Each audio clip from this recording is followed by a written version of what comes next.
जीवन एक ऐसी शक्ति जिसे हर तरफ महसूस किया जा सकता है। आकाश, पाताल और जमीन, हर जगह इसके अंश किसी न किसी रूप में मौजूद हैं। जब से धरती बसी है, इसके कण कण में बसा जीवन एक लय में थिरक रहा है।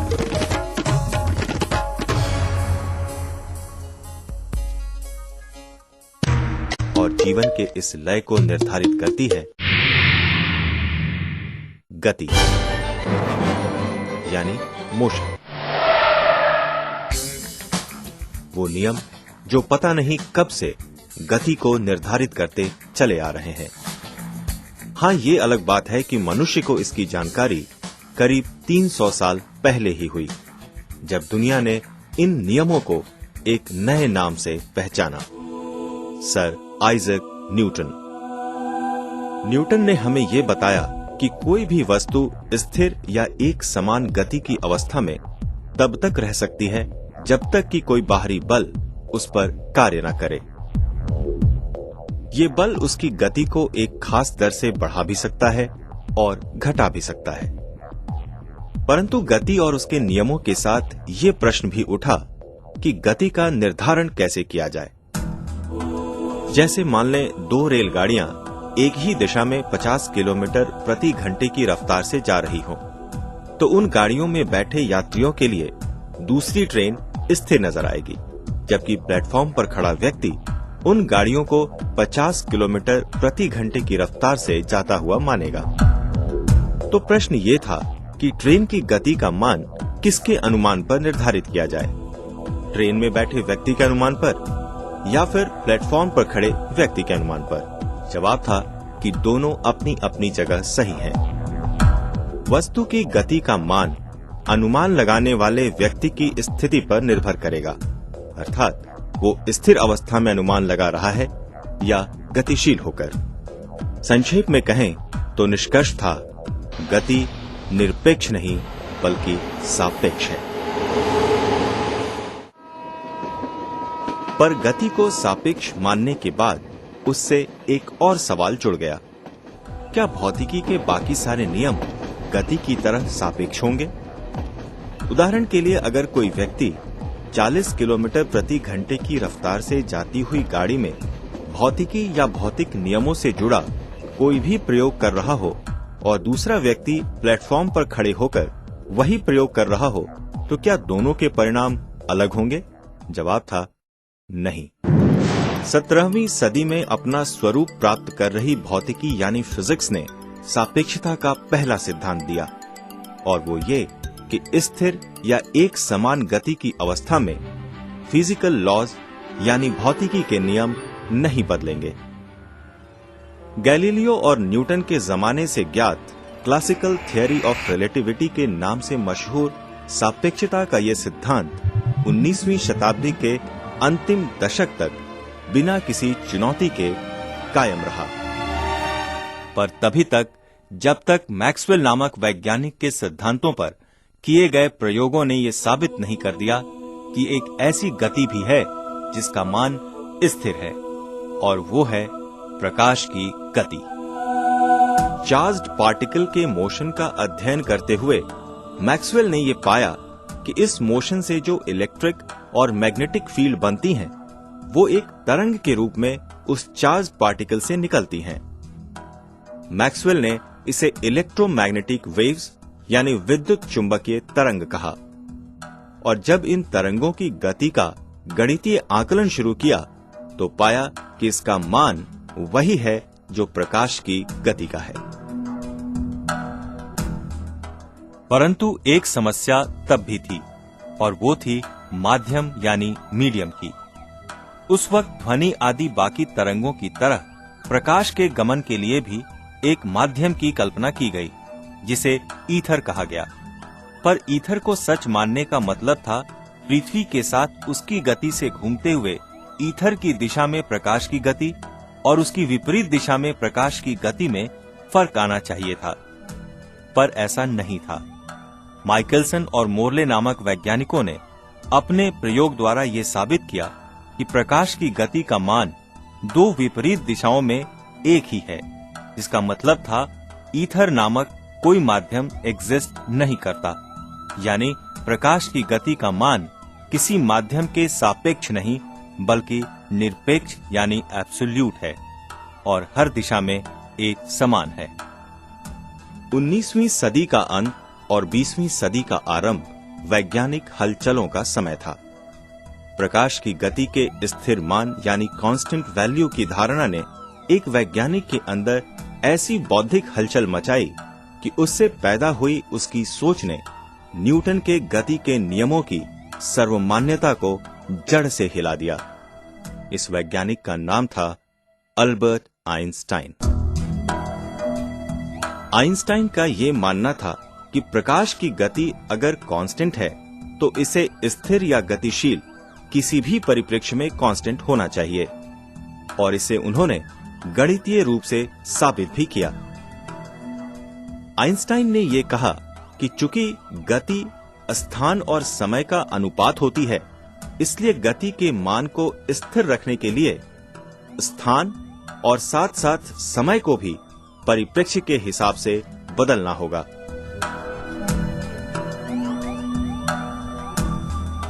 आइंस्टाइन की रिलेटिविटी में दो कल्पनाएं थी, रिलेटिविटी ऑफ स्पेस और रिलेटिविटी ऑफ टाइम। इनमें रिलेटिविटी ऑफ स्पेस की कल्पना वैज्ञानिकों को पहले से भी कुछ परिचित थी, लेकिन रिलेटिविटी ऑफ टाइम बिल्कुल ही नई थी। तो आप रिलेटिविटी ऑफ स्पेस की कल्पना इस तरह से कर सकते हैं। कल्पना कीजिए कि दो निरीक्षक हैं, एक रेलवे स्टेशन पर प्लेटफॉर्म पर खड़ा है और दूसरा एक ट्रेन में से उसके सामने से गुजर रहा है, जो कि ट्रेन काफी रफ्तार से जा रही है। ट्रेन पर का जो निरीक्षक है वो अपनी एक गेंद ऊपर उछालता है, जो सीधे ऊपर जाके फिर नीचे उसकी हाथ में आ जाती है। लेकिन जो प्लेटफॉर्म पर का निरीक्षक है उसे क्या दिखाई देता है? उसे ऐसा दिखाई देता है कि ये जो ट्रेन है उसकी रफ्तार के कारण जो गेंद है वो सीधे ऊपर जाके नीचे नहीं आती, बल्कि आगे की ओर घूमती है और एक पैराबोलिक ट्रैजेक्टरी में वो ऊपर जाके नीचे आती है। तो ये जो दो निरीक्षकों की दृष्टि में फर्क है, ये रिलेटिविटी ऑफ स्पेस से जुड़ा हुआ है। अब रिलेटिविटी ऑफ टाइम यानी दो निरीक्षकों की घड़ियां एक चाल से नहीं चलती, ये कल्पना तो बिल्कुल ही अजीबे गरीब थी, जिसकी आइंस्टाइन के पहले लोगों ने कल्पना भी नहीं की थी।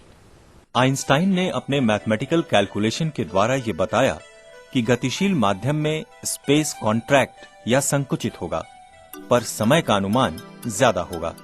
जैसे मान लीजिए एक चलती ट्रेन में एक मीटर रॉड रखा हुआ है, तो आइंस्टाइन के अनुसार उस मीटर रॉड की लंबाई ट्रेन के बाहर खड़े ऑब्जर्वर के लिए कम हो जाएगी, और उसी ट्रेन में एक घड़ी रखी हो तो बाहर खड़े ऑब्जर्वर के लिए वही घड़ी स्लो चलेगी, यानी उसके लिए समय ट्रेन में देर से बीतेगा, जबकि ट्रेन में बैठे व्यक्ति के लिए रॉड की लंबाई और घड़ी के समय में कोई परिवर्तन नहीं होगा।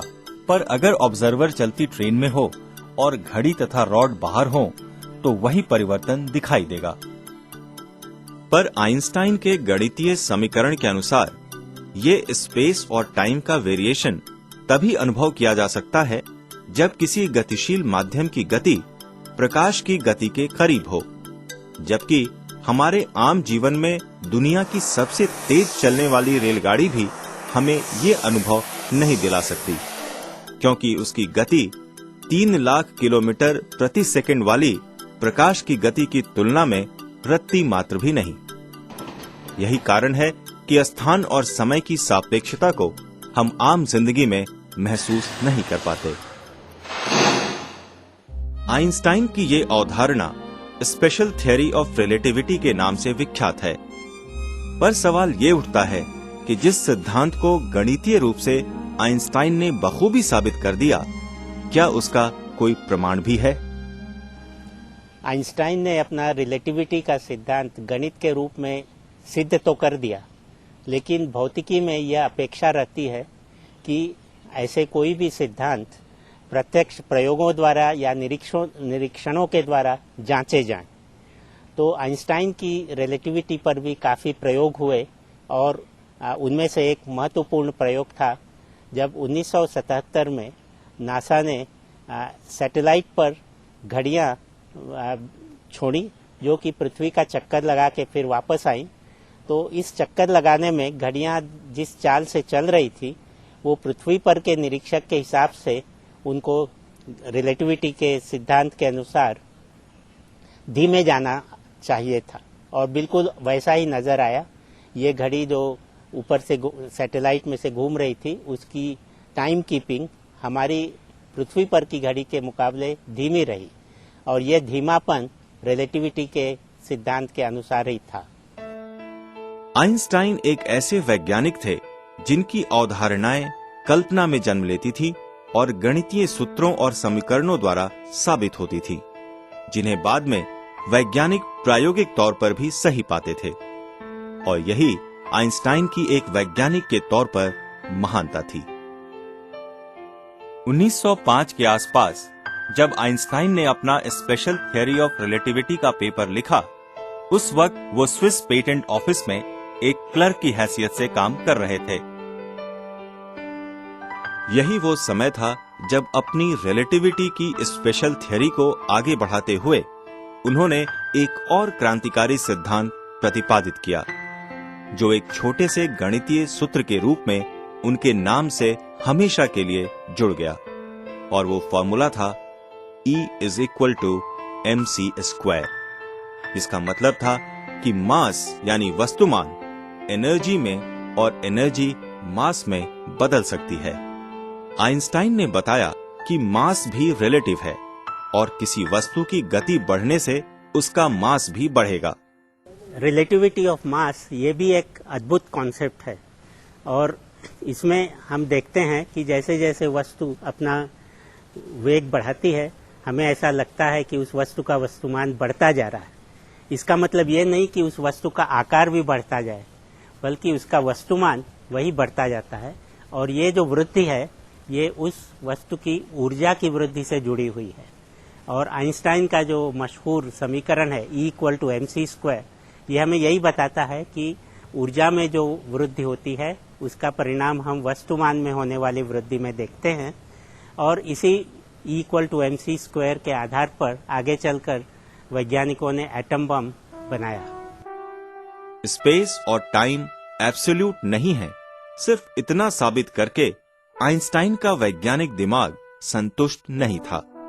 उन्हें एक सवाल बार बार परेशान कर रहा था, और वो ये कि स्पेस और टाइम किसी एक्सीलरेटेड फ्रेम में कैसे व्यवहार करेंगे। न्यूटन के अनुसार दो वस्तुओं के बीच की ग्रेविटेशनल पुल तात्कालिक यानी इंस्टेंटेनियस होती है, और ये बात धरती और सूर्य के साथ भी लागू है। पर अगर हम ऐसी कल्पना करें कि सूर्य नष्ट हो गया है, तो हमें इसका पता 8 मिनट बाद लगेगा, क्योंकि सूरज की रोशनी धरती तक पहुंचने में 8 मिनट लेती है। पर न्यूटन के अनुसार ग्रेविटी का प्रभाव तात्कालिक होता है, इसलिए सूर्य के गुरुत्वाकर्षण प्रभाव के नष्ट होने का पता तुरंत यानी प्रकाश के धरती पर पहुंचने के पहले ही लग जाना चाहिए, जो कि स्पेशल थियरी ऑफ रिलेटिविटी के मूलभूत सिद्धांत से मेल नहीं खाती। इसके अनुसार कोई भी फिजिकल इंटरैक्शन या परिणाम प्रकाश की गति से ज्यादा तेजी से मूव नहीं कर सकता। इसी विरोधाभास ने आइंस्टाइन को न्यूटन की गुरुत्वाकर्षण की अवधारणा पर पुनः सोचने के लिए मजबूर कर दिया।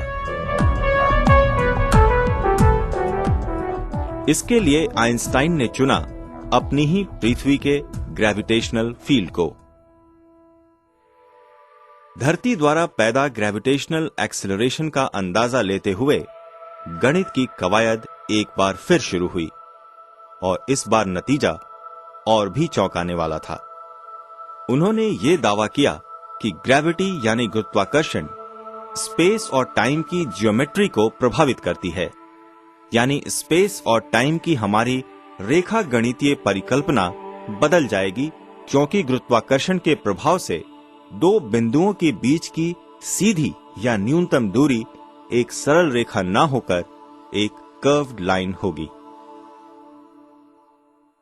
आइंस्टाइन ने जो कर्व्ड स्पेस टाइम की कल्पना सामने रखी वो समझने में कुछ कठिन लगती है, क्योंकि हम लोग जिस दुनिया में रहते हैं और जो ज्योमेट्री हम लोग पढ़ते हैं वो यूक्लिड की ज्योमेट्री है जो फ्लैट स्पेस टाइम के बारे में बताती है। अब फ्लैट स्पेस टाइम और कर्व स्पेस टाइम, इनका फर्क क्या है, इसे देखने के लिए मैं आपको एक उदाहरण देता हूं। यहाँ पर आप देखते हैं एक हवाई जहाज का रास्ता है जो लंदन से शिकागो जाना चाहता है। तो इस उड़ान भरने के लिए हवाई जहाज ऐसा रास्ता चुनता है जो सबसे कम लंबाई का हो, क्योंकि इससे पेट्रोल की बचत होती है। तो आप कहेंगे कि यहाँ लंदन है, यहाँ शिकागो है, तो इस सरल मार्ग से, जो कि सरल रेखा को बताता है, सीधी रेखा को बताता है, इसको क्यों नहीं लेता? तो इसका जवाब ये है कि पृथ्वी गोल है, इस पर जो ज्योमेट्री चलती है वो कर्व्ड है, और ये कर्व्ड ज्योमेट्री हमें बताती है कि ये जो रास्ता आपको दिखाई दे रहा है, जो ऊपर जाके फिर नीचे आता है, ये रास्ता सीधे आपको जो सीधा लगता है उससे कहीं कम लंबाई का है। तो कर्व स्पेस टाइम में कुछ ऐसे परिणामों को हम देखते हैं। होता यह है कि प्रकाश की रेखाएं तो सीधी ही जाती हैं, पर गुरुत्वाकर्षण की वजह से कर्व स्पेस से गुजरने के कारण ये मुड़ी हुई नजर आती हैं। पर सवाल ये था कि जो अवधारणा अर्थ के ग्रेविटेशनल फील्ड के लिए लागू है, क्या वो किसी भी एक्सेलरेटेड फ्रेम ऑफ रेफरेंस के लिए भी लागू है, यानी इक्विवेलेंट है? आइंस्टाइन का जवाब था हाँ। उनके अनुसार अगर एक व्यक्ति धरती पर किसी एक कमरे में बैठा हो या फिर धरती के ग्रेविटेशनल एक्सेलरेशन के बराबर ही एक्सेलरेशन से जाती हुई किसी अंतरिक्ष यान में बैठा हो, तो उसके स्थान और समय के अनुभव में कोई अंतर नहीं होगा। आइंस्टाइन ने इसे इक्विवेलेंस प्रिंसिपल का नाम दिया। इस अवधारणा को आइंस्टाइन्स एलिवेटर नामक मशहूर थॉट एक्सपेरिमेंट के जरिए भी समझा जा सकता है। हम ऐसे एलिवेटर की कल्पना करें जो स्पेस में धरती की तरफ फ्रीली गिर रहा है, लगभग उसी तरह जैसे आपके बिल्डिंग का एलिवेटर केबल कट जाने से गिरेगा। फ्री फॉल की इस स्थिति में एलिवेटर में खड़ा कोई व्यक्ति किसी भी तरह से ये नहीं जान सकता कि उस पर या उसके द्वारा किए जा रहे किसी भी प्रयोग पर ग्रेविटी का कोई प्रभाव है।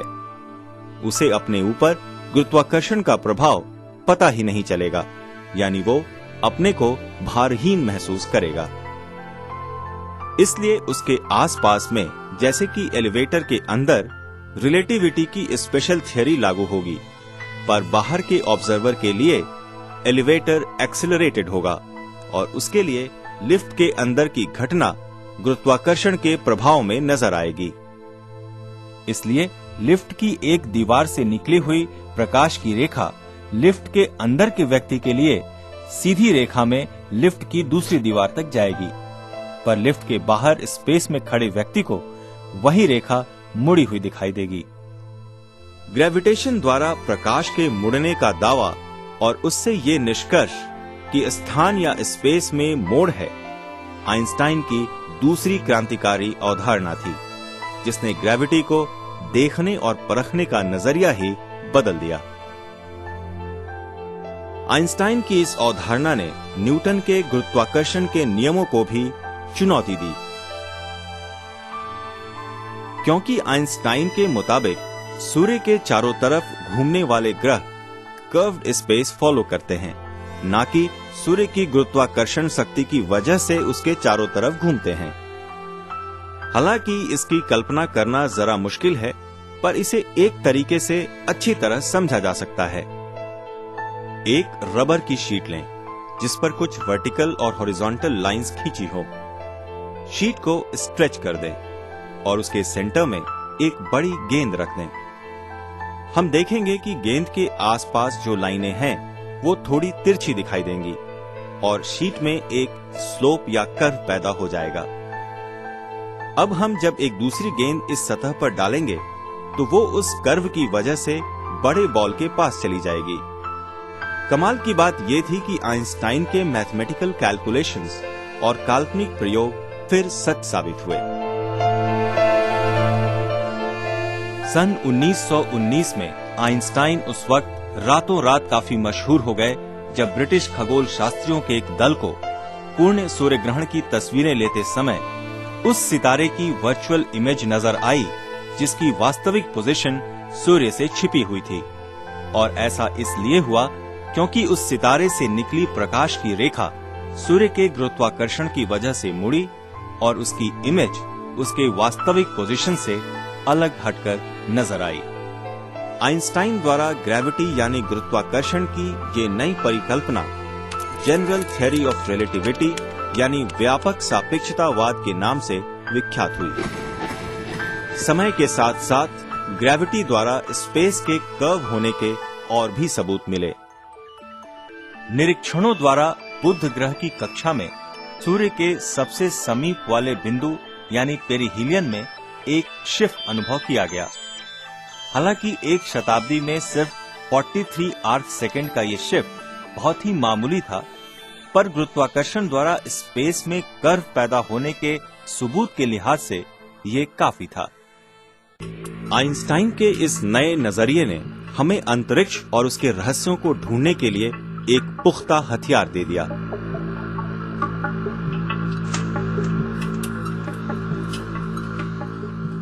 आज ब्लैक होल्स जैसी अवधारणाएं इसके माध्यम से एक्सप्लेन की जा रही हैं, जहां ग्रेविटेशनल पुल इतना ज्यादा है कि लाइट 360 डिग्री तक मुड़ जाती है, या यूं कहें तो वो निकल ही नहीं पाती। पर अपनी इतनी सारी खूबियों के बावजूद आइंस्टाइन की जनरल थ्योरी ऑफ रिलेटिविटी सभी सवालों का जवाब नहीं दे पाई।